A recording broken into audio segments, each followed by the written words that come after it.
Hello, welcome to my podcast series named I Have a Question in English and Bir Sorum Var in Turkish. In this episode, I have a guest from far, far away, Littleton, USA, and I have Veronica Francis with me. Welcome, Veronica. Thank you. Veronica and I are going to talk around this episode's question, which is about the author of Pollyanna, Eleanor Porter. The question goes like this: how does Eleanor Porter's hometown keep Pollyanna's spirit alive? As you may have understood, Littleton is the hometown of Eleanor Porter, who is the author of Pollyanna. And I met with Veronica after I wrote my book called Was Pollyanna Happy? There is a foundation of Pollyanna in Littleton, and Veronica is with them. She is very responsive. She immediately responded to my email asking about what are they doing there. And afterwards we became friends. And I learned that they are trying to keep Pollyanna spirits alive, not just in the USA, but also all around the world. And my book is somehow supporting that spirit. So then we became friends. We are meeting regularly, and we have plans for the future. So today she is with us, and I'm sure she will share with us lots of nice things to hear about the Pollyanna, about the hometown, about Eleanor, and about herself, of course. So I'm stopping now, and I'm passing the microphone to Veronica, and she will tell us about herself. Okay, thanks again for coming to this show, Veronica. Please tell us about yourself. Greetings from the Glad Shop, and thank you, Nasli, for having me today on your show. I'm excited to be here and to talk about Pollyanna and the author Eleanor Porter. As you mentioned, I'm Veronica Francis. I live here in Littleton, New Hampshire, in America, which is way up in the tippy top of New England. We're almost to the Canadian border with beautiful, and we're in the White Mountains. So we have beautiful mountains and rivers, very small towns with all four seasons. And Littleton is the hub for all around the area and the mountains and the small towns. I own my own business here. I grew up here in a small business. My parents had hospitality businesses. We have a lot of visitors from around the world and tourists who love to come visit New England. So I've always had my own business. And over the years, I've worked in marketing and advertising and helping small businesses around here promote themselves. One thing in Littleton was our kind of claim to fame is that the author of the old 110-year-old book Pollyanna was born here. So Eleanor H.Porter was born and lived in Littleton, New Hampshire. She was born in the late 1800s, like 1868, and grew up here on our main street, had a business, was a really creative spirit. She went on to college and studied music for many years at the Boston Conservatory. She then started her writing career later in her 30s and 40s and wrote hundreds of articles, many books. But the Pollyanna book, what she wrote in 1913, became a worldwide bestseller and sold 1 million copies in that first year in 1913. It turned into movies, it turned into Hollywood plays and all kinds of musicals, and the story still rings true today, 110 years later. So I always enjoyed the story. I admired Eleanor's career, and where I am right across the street, my office is right across the street from where Eleanor Porter lived. I decided to enhance that spirit and create what we call the Glad Shop, where I can explain that story to visitors about Eleanor, also talk about the Pollyanna spirit and the book, and continue just that whole story 110 years later. Great, great. How did you get connected with the Pollyanna spirit? Actually, I know you had another business, and later on you moved to this part of the business. How you get connected? Yeah, so Littleton is the business hub where all the services are. So it's got a lot of business services. I ran my marketing company right down the street. I had a little office for 20 years and helped other businesses. I always loved the spirit of Littleton. It's what we call a can-do town. Everybody here mostly own their small businesses and love their business, have an optimistic attitude, and want to work together to make the whole community and the town more vibrant and welcoming. So there's a lot of fun people who work here, and if you come up with a project, they'll say, "Go ahead, you should you should do that project." I helped bring high-speed internet to the town. I've helped a lot with the promotions and events that we have.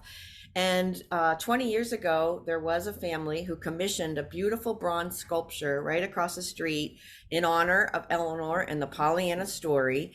And the bronze sculpture sits right in front of our public library, and you can see pictures of it online at golittleton.com. And that sculpture started just attracting so many people to the area who I had no idea how far reaching the Pollyanna story is or was. And I started seeing groups just coming to visit this sculpture. We didn't really have much information. We had a little bit of cards and explain the story. And so that's when I thought to myself, this location, and we really need to explain that and sort of be an interpretive center and help give a little extra place and way that people can connect to that memory or that Pollyanna story for each visitor. Yes, and I love this can-do attitude your town owns, because can-do attitude is very critical for all of us, I'm sure. It's probably part of the resilience as well. So I love that word, can-do attitude.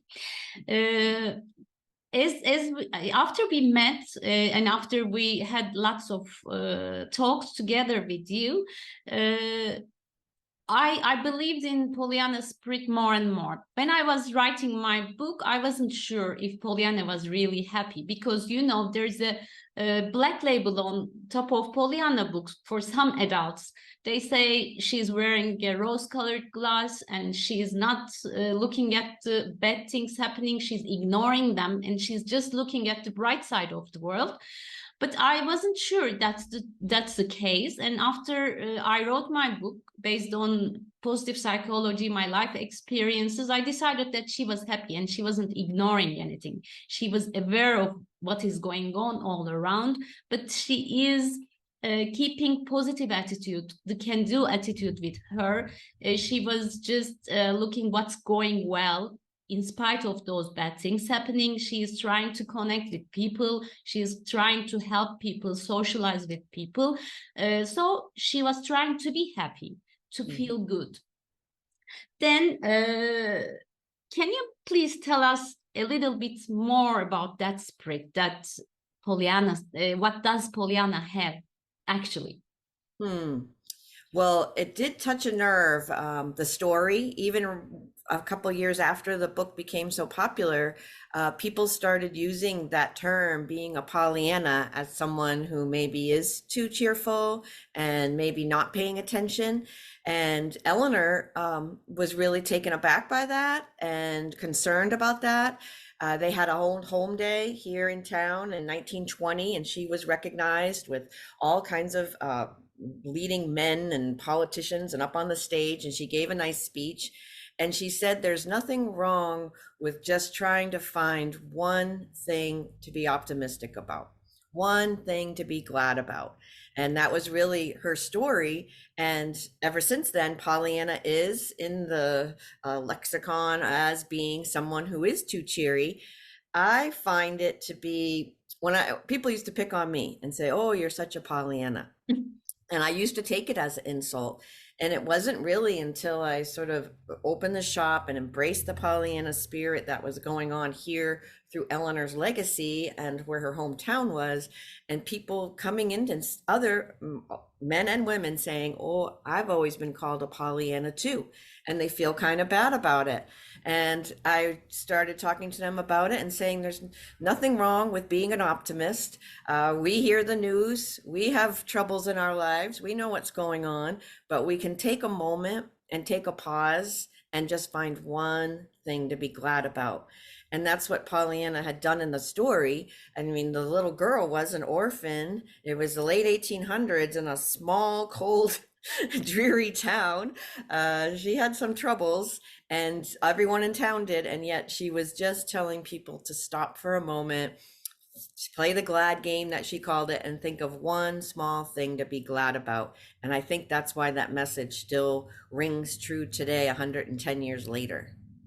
And I think that's a great mission which Eleanor has, because I'm sure that she had in mind to teach children a nice mindset for their own future, to move in a better direction.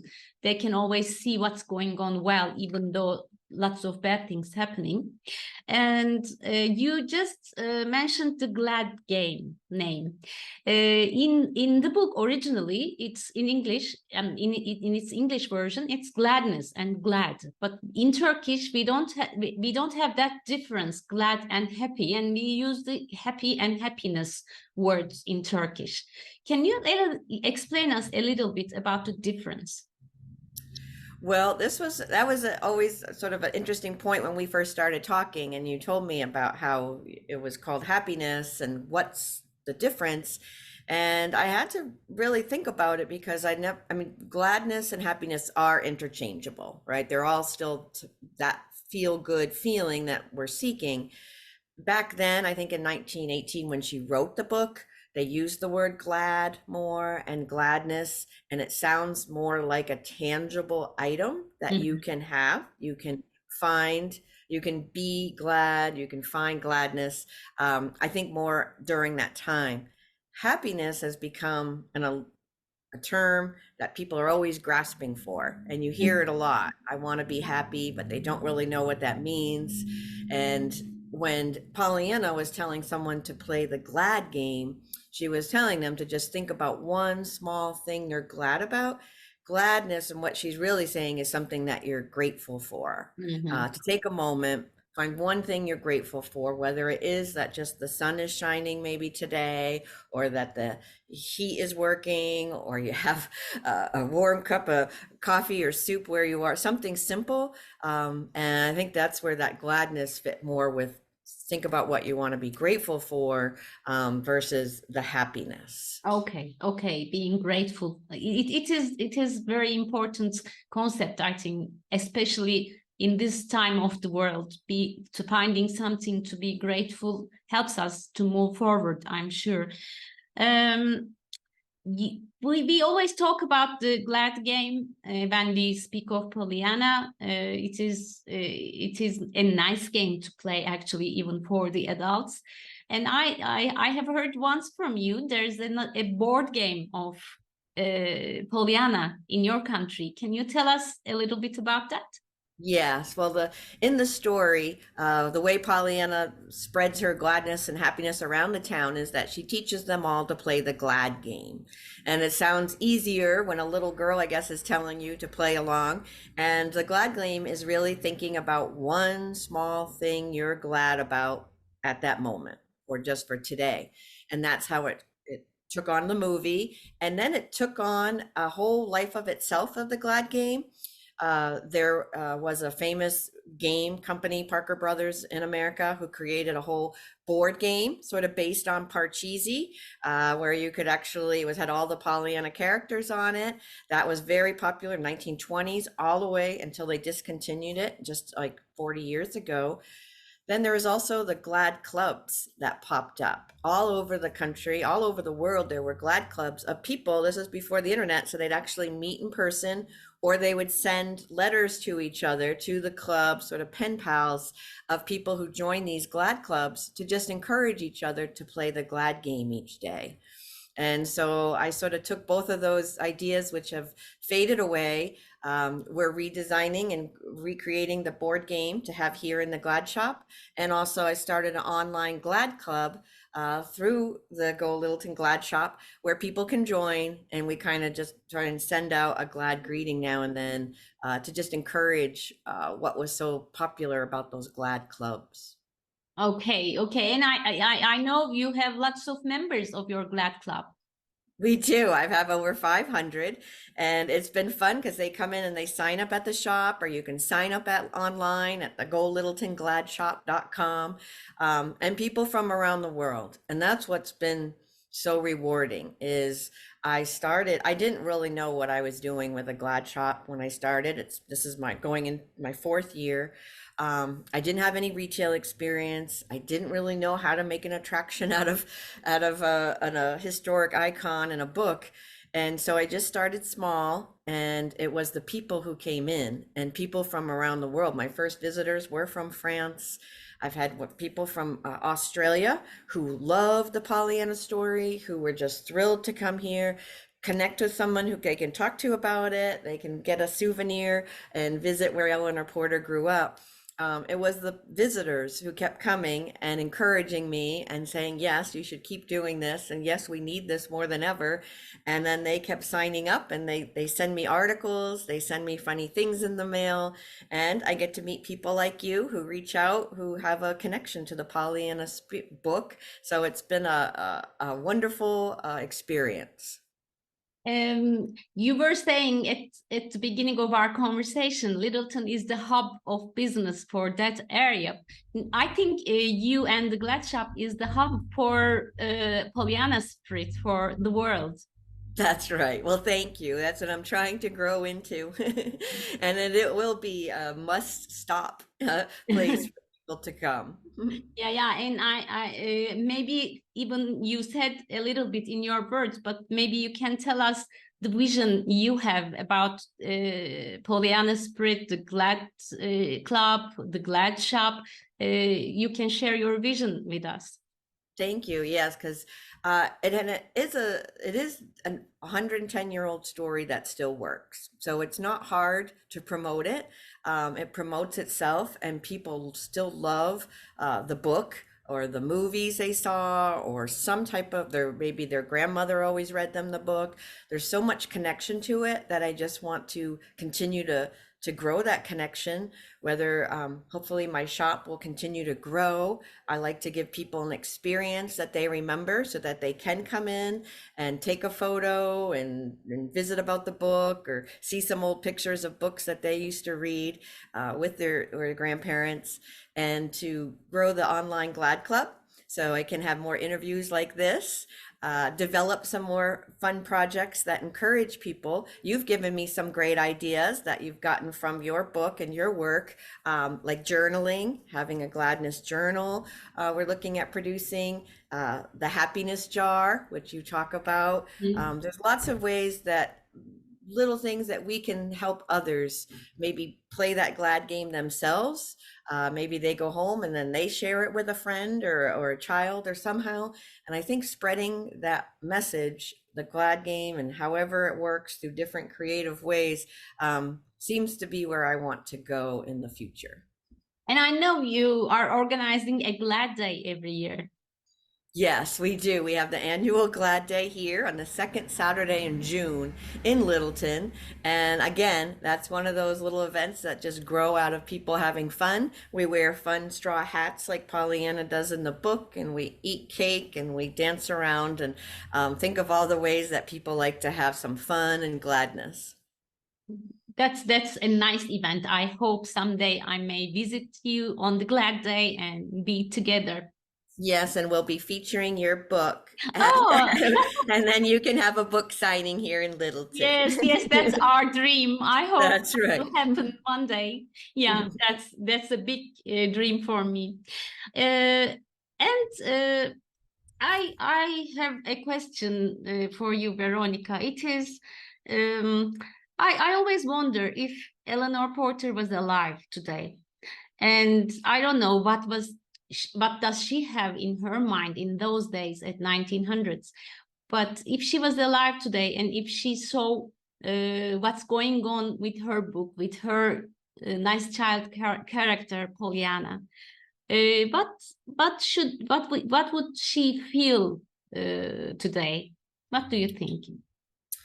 Well, it's hard to imagine, but I would think that she'd be proud. She enjoyed writing and did write 5 bestsellers. I think she'd still be proud that we're still talking about the book Pollyanna. And I think she'd be proud that we're standing up for Pollyanna being a compliment and a way we do want to be rather than an insult, and carrying that work on. I think promoting that women are creative writers and promoting someone who was way ahead of her time for her creativity, and that Pollyanna had a simple message, and all Eleanor's books had simple, good moral messages, different people who have overcome tough times with a good solid attitude and strong values, and just went for their beliefs. And I think by keeping to promote Pollyanna in different creative ways, she's here smiling down on us and encouraging us to keep it going. Yeah, and let's send our best wishes to her then.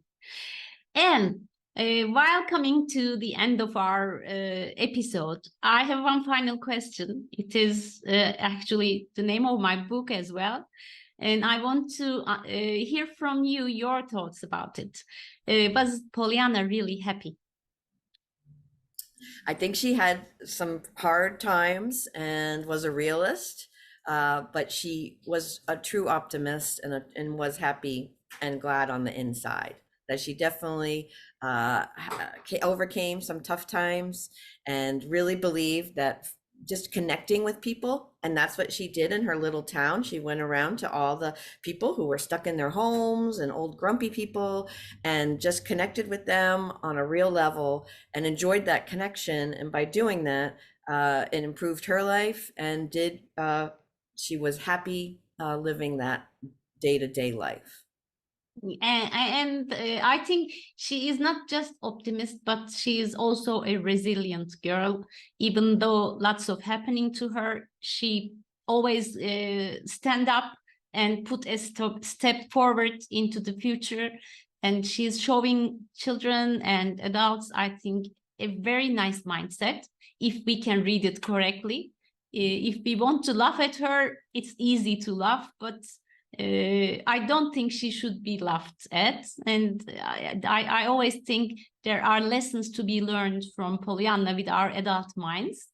So I believe that Pollyanna was happy. I really believe about that. Yes, great. Yeah. And Veronica, do you have one final thing to say to our listeners?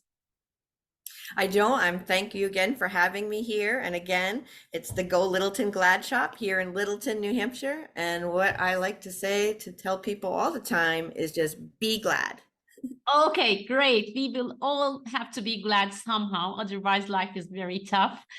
And maybe some of our listeners come and visit you, and that your shop may inspire them towards gladness. Thank you, Veronica, for spending some time with us, for being my friend and being with us today. I hope to meet you once again in another episode, maybe with another subject. Take good care of you. Thank you. And let me finish my episode. Okay, I thank everyone who listened and watched us today. Hope to see you in another episode of Bir Sorum Var. I have a question. Have a great day. Have a glad day. Goodbye.